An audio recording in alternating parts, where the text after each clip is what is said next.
This is a journal entry I just wrote. It is October 8th at 11:48 p.m.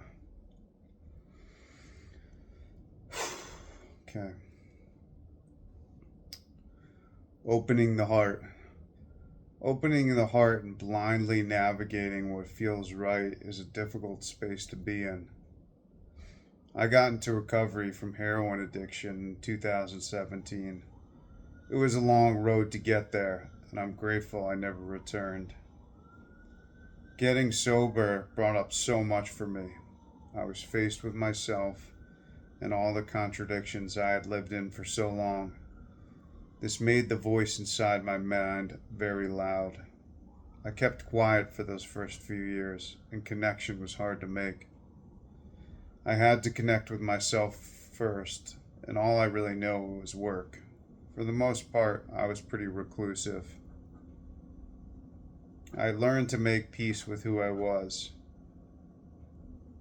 and 8 years later, I still find myself untangling from that web.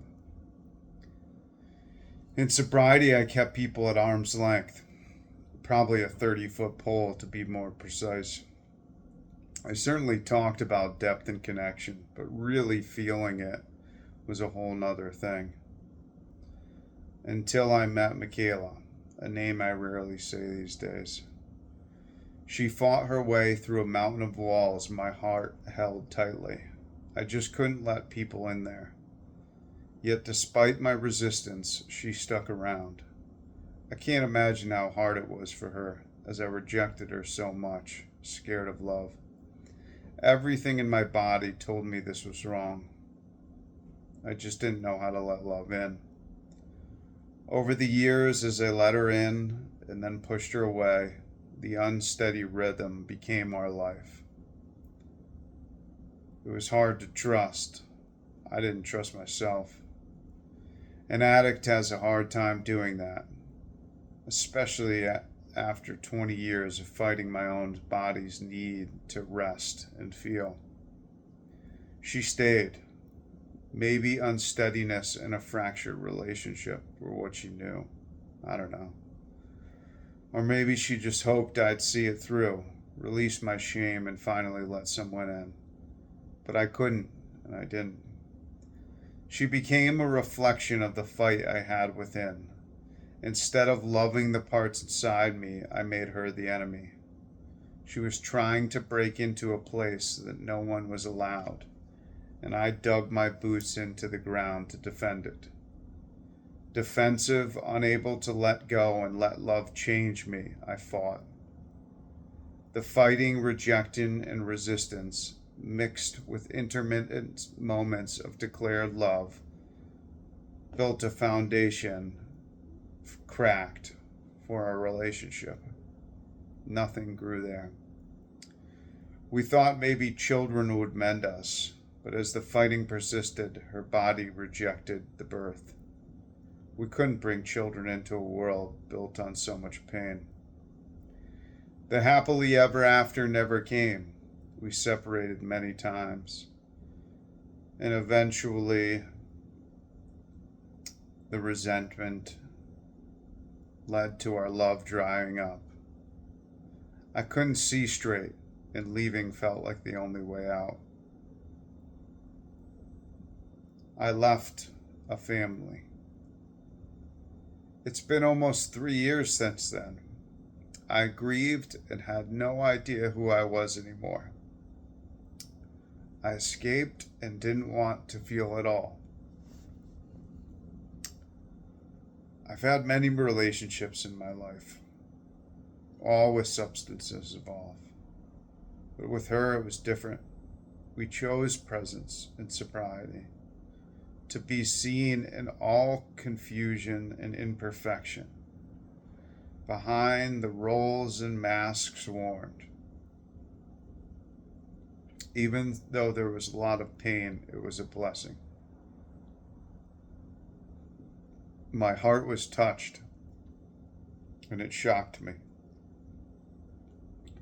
After leaving, I fell into a dark place, trying to pick up the pieces of my life. I didn't have much of a life. I'd gotten sober, worked, and then met her. So when it all came crashing down 5 years later, I felt like I was starting at the beginning again. Over these past few years, I've learned to love the parts of me I once hated. I've forgiven myself. I still remember what she said in our last therapy session. I wanted you to love parts of me that I didn't.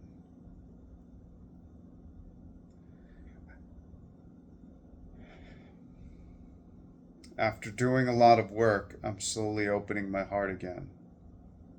It feels like I'm wandering blindly. I am being intentional, careful not to hurt myself or others, and feeling my way through this whole finding love thing. A long time ago, I thought partnership would complete me. Now I know it can only add to a life that is already whole.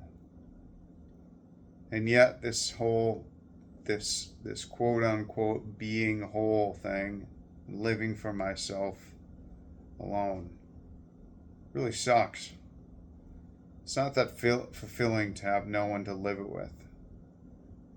To witness each other age, grow, change, and die. I'm scared I can't exit the dry desert peace of my solitude.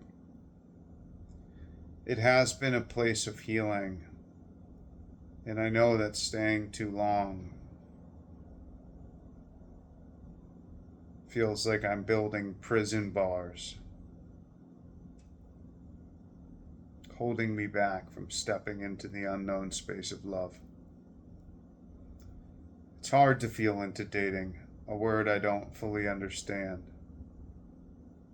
It's hard to step into a space relationally and say, I think I can build a home here, especially when home is something I'm still learning to understand.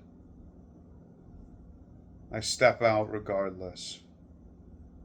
I am in the unknown. Maybe that's where love begins.